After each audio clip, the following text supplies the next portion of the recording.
কি ব্যাপার? আপনি যে এখন এইখানে পায়ের উপর পা তুলে বয়ে রয়েছেন, সংসারের সব কাজকর্ম কেনাই করবো? মা কালকে রাইতে জ্বর আছে, শরীরটা ব্যথা ব্যথা করে, এর লেগে একটু বইছি মা। কখন করবেন? করুম আমি সব ধীরে সুস্থ কইরা দেবো মা। কয়টা বাজে? কখন করবেন আপনি? আর একটু পরে তো আমার মা এসে পুরো বাড়ি মাথায় করে নিব। আপনি জানেন না আমার মা ক্ষুধা সহ্য করতে পারে না? মা বয়স হয়ে গেলে শরীরে অনেক রোগ বালা দেখা দেয় মা, কি করুম? সব আমি কইরা দেবো মা, কোনো সমস্যা নাই মা, আমি সব কইরা দেবো। কাজের কথা বললেই তো আপনার বয়স হয়ে গেছে, আপনার রোগ বালায় এসে পড়ছে, আপনার যত নানান সমস্যা। খাওয়ার বেলায় তো কোনো সমস্যা থাকে না।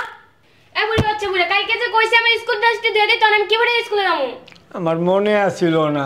এই বুইড়ার বাচ্চা, তোর মনে থাকে কি? খাওয়ার বেলায় তো মনে থাকে, আর কাপড় চোপড় ধুইতে বলছে, এটা তো মনে থাকে না? মা সব কামই তো আমি করি, এমনকি তোমার বোনের এই কাপড় চোপড়ও আমি দিয়ে দেবো। এই বুইড়ার বাচ্চা, তুই ধুবি না কে ধুইব? আর আমার বোনের কাপড় চোপড় তো বড় কথা না, আমার পেটিকোটটা পর্যন্ত তোর ধুইয়া দিতে হইব যদি এই বাড়িতে থাকতে চাস। এটা কি সম্ভব? কিসের জন্য সম্ভব না? এই বাড়িতে থাকতে সেই বাড়িটা খাইতেছস, তুই কাজ করবি না? আমি আমার ছেলেরটা খাই, ঠিক আছে? আমি আমার ছেলেরটা খাই। তোর ছেলের আগে আমার জামাই, আমার জামাইটা তুই এই বাড়িতে থাকতেছস খাইতেছস। কি হয়েছে? এই জায়গায় সিলেসিলি কি এর? বেআইন বাড়ির সকল কাজকর্ম আমি করি। আপনি ছোট মেয়ের স্কুল ড্রেস অবশেষে আমার ধুইতে হবে। কি ছোট লোকের বাচ্চা, তাই তুই দেবি না? তাই দুইবে কে? তুই কি খাস না? আমি তো খাই, কাজ কইরা খাই, আপনার তো পয়সা তাই খান। কি ছোট লোকের বাচ্চা, যতবার বড় কথা। হ্যাঁ বেআইন আপনি আমার গায়ে মারলেন। তা তোরে মারবে না করবে কি? তোর একটু বার লাইতে লাইতে বাসাতে বের করে দেবো। আমি কি তোরটা খাই? আমার মেয়ে জামাইটা খাই। আপনার মেয়ের জামাই হইলো আমার আগে ছেলে, আমার ছেলে। এই ছোট লোকের বাচ্চা, তোর কত বড় সাহস, তুই আমার সামনে বইয়া তুই আমার মায়ের মুখে মুখে তর্ক করস? এই ফকিন্নির বাচ্চা, যদি আমার বাড়িতে থাকতে হয় না, আমারটা যদি খাইতে হয়, তাহলে সংসারের সব কাজ কর্ম তোর করতে হইব। আর যদি তা না করতে পারস, লাথি দিয়ে বাসার বাইরে বের করে দিব, বুঝছস? এখন যা, যা কাজ কর্ম কর। দেখা কান্না করে কোনো লাভ নাই, যা। না তুমি রাগ করো না, এই ছোট লোকের বাচ্চারে যে পর্যন্ত বাসা থেকে না বের করতে পারো, ওই পর্যন্ত আমার শান্তি নাই। দাঁড়াও, চলো ভিতরে চলো। নেহা, নেহা, নেহা। আরে বাবা তুই, বাবা আইছো তুই বাবা। আব্বা তোমার এই অবস্থা কেন? তোমার এই অবস্থা কেন? নেহা, এই নেহা। আরে তুমি আসছো? তুমি আসলো কখন? আমার বাবার এই অবস্থা কেন? আসলে কি বলবো তোমারে, বাবার এত বড় করে বলি যে বাবা আরে জামাই তুমি? ভাই আসসালামু আলাইকুম। ওয়ালাইকুম সালাম। আমার বাবার এই অবস্থা কেন সেটা বলো। বাসার কাজের লোক ছিল না, তোমার বাবা বের করে দিছে, বলতেছে আমি কি শুয়ে বসে খাবো নাকি, বাসার সব কাজ কর্ম আমি করি। ভালো পাঞ্জাবি পরে দিছি, কিনা দিছি, ভালো পাঞ্জাবি পরে না, বুঝছো? এই নোংরা পাঞ্জাবি পরে রয়েছে, বাসার সব কাজকর্ম করতেছে। বাস আরেকটা মিথ্যা কথা বলার চেষ্টা করো না তুমি, আরেকটা মিথ্যা কথা বললো না। আব্বা কাহিনী কি কত? আরে বাবা কি হয়েছে বলবা তো? বাবা তুই বিদেশ যাওয়ার পরে এরা সবাই কাজের লোককে তাড়ায় দেয়, তাড়ায় দিয়া আমার চাকরের মতন খাটায়। এই যে তোর শালি, তোর শাশুড়ি আমার গায়ে হাতও তুলে সারাক্ষণ আমার কাজ করায়, আর তোর বউয়ের এত খারাপ ব্যবহার, জামাই নিয়ে আমার পৃথিবীর বাইচা থাকার না থাকা এক সমান। আরে বাবা কি বলতেছেন আপনি? বুঝছি বাবা, তোমার কিছু বলো না। কি করছো বাবা? বিশ্বাস করো, হ্যাঁ বসো কেন বাবা? তুমি বসো, তুমি বসো। তুমি কান্না করে কেন? বসো কেন? কি বলতেছে আমার বাবা? হ্যাঁ? আমার বাবা মিথ্যা কথা বলতেছে? আমার বাবা মিথ্যা কথা বলে? আমি আমার জন্মদাতার ভিতরে চিনি না? হ্যাঁ?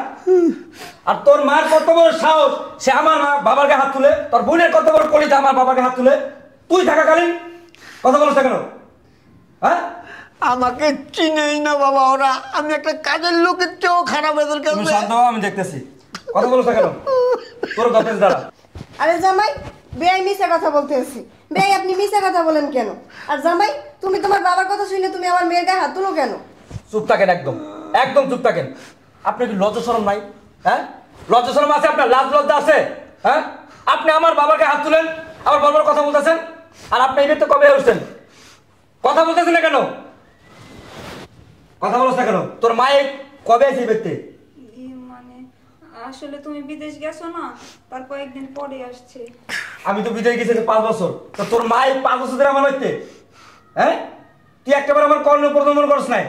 কিরে কি করবো বলো, বাসায় তো মা আর বোন একা একা থাকে, তাই ভাবছি এই বাসায় তো আমি একা একা থাকি, তাই মা আর বোনরে নিয়ে আইছি। তোমার জানাইনি, তুমি আবার কি না কি বলো তার জন্য। আর আপনি আমার বাড়িতে এসে 5টা বছর ধরে খাইতেছেন থাকতেছেন, আমার কামাই, আর আপনি কি করতেছেন? আমার বাবাকে হাত তুলতেছেন, আমার বাবার কাজের লোক বানিয়ে রাখছেন। এত বড় সাহস কে দিয়েছে আপনারে? এত বড় কলিজা কই পেয়েছেন আপনি? বাবা তুই বিদেশ যাওয়ার পরে জানিস ওরা কি করে কি করছে? আমার নাকি এই ভাই থাকতে হইলে কাম করে খাইতে হইব। আমি বললাম আমি আমার ছেলেরটা খাই, ও বলে কি যে আমার মেয়ের জামাইটা খাই। তুই জানোস তোর শাশুড়ি তোর শালি কি বলে? এই বাসায় কাজ করে যদি আমি না খাই না থাকি তাহলে আমার লাত্তি মাইরা বাইর করে দিব। কিরে আপনার কত বড় সাহস? হ্যাঁ, আপনি আমার বাবার এই কথা বলতেছেন যে বাসা থেকে লাথি মেরে বের করে দিবেন? আপনার কামাই খায়, আপনারটা খায়। হ্যাঁ, আর শোনেন, আপনার মাইয়ের আমি বিয়ে করছি, আপনার তো বিয়ে করেন, আপনার ছোট মায়ের তো বিয়ে করি না, করছি আমি? সি সি বাবা কি বলো এগুলো? ও শরম লাগতেছে না? এখন শরম লাগতেছে? এতদিন 5 বছর ধরে আমার বয়ে খাই তখন শরম লাগে না? এখন শরম কথা শুনি না? শোনেন, সাফ সাফ কথা, আমার এখন আমার বাসা থেকে বেরো যান। দেখো বাবা কই যাবো আমরা? জাহান্নামে যাইবেন। বাবা আমরা যে বাড়িতে আগে থাকতাম, আমরা বাড়িটা বিক্রি করে দিছি, আমাদের কাছে মানুষ অনেক টাকা পায়, টাকা পয়সা দিয়ে দিছি ওগো। এখন আমরা কই যাবো এই মুহূর্তে? ও বাড়ি বেচার ইন্দিরা শোধ করছেন আর জামারটা বইবে ধ্বংস করতেছেন নাকি? হ্যাঁ, বাসা থেকে বেরোন, আমার ভালো বলে কিন্তু বাসা থেকে বেরোন। আমি কিন্তু আমি এখন রাত্রি মেরে আপনার বাসাতে বের করে দেবো। দেখো বাবা আমরা কই যাবো? আমার সঙ্গে যদি তোর করতে মনে চায়, যদি ইচ্ছা থাকে, তাহলে তোর মায়ের আর তোর বোনের বাসা থেকে বের কর। দেখো তুমি একটু বোঝার চেষ্টা করো, মা আর বোন কই যাইবো বলো? আমাদের বাড়িটা তো বিক্রি করে দিছে, তুমি একটু বোঝো। শোন, আমি একটা শর্ত তোর বোনের আর তোর মায়ের ভেতরে রাখতে পারি। তোর বোনে আর তোর মায় আমার বাড়িতে থাকতে হইলে এই বাসার সমস্ত কাজ করতে হবে, আদালত যত কাজ আছে বাসার ভিতরে। আর আমার বাপে আজ থেকে পায়ের পর পা উঠে বসে খাইবো। এবার তুইও কাজ করবি, আমার বাসায় কোনো কাজের লোক থাকবে না, এ বলে দিলাম। যদি তোর বোনের তোর মায়ের যদি পারে তাহলে আমার বাড়ি থাকবে, নাহলে অক্ষণ বাসা থেকে বের কর। আচ্ছা ঠিক আছে। এটা যদি মনে থাকে বলে দিলাম। আমি কথা যদি নড়চড় হয় না তত বুঝোস। আর বাবা এতদিন তোমার সাথে যে ধরনের নির্যাতনগুলো করছে না, তুমি তাই করবা। উঠতে বইতে খাইতে লইতে খালি মানে কাম না করলে খালি রাখতে পারো উঠাইবা, এই বলে দিলাম। চলো ভিতরে। আসলে বাবা দেখেন, আসলে বাবা আমি অনেক বড় ভুল করে ফেলছি। বাবা আপনি আমার মাফ করে দেন। আপনি যদি আমার মাফ না করেন, আল্লাহ আমার মাফ করবো না। বৌমা তুমি যখন তোমার ভুলটা বুঝতে পারছো তাতে আমি খুশি, আমি তোমার মাফ করে দিছি। আর এই যে বিয়াইন আপনার জন্য এই মেয়েগুলো নষ্ট হয়েছে, এটার দায়ী আপনি। জন্মে অনেক কুটনামি করছেন, কিন্তু এবার আল্লাহর দিকে চাই ভালো হয়ে যান, ভদ্র হয়ে যান, আর নাইলে পরিণতি কি হবে এটা ভাবতেও পারবেন না। আসলে বেআই আমার অনেক ভুল হয়ে গেছে, আমি বুঝতে পারিনি, আপনি আমার মাফ করে দিন। ঠিক আছে বাবা, চলো ভেতরে আসুন। লাকিজ নিয়ে আসো।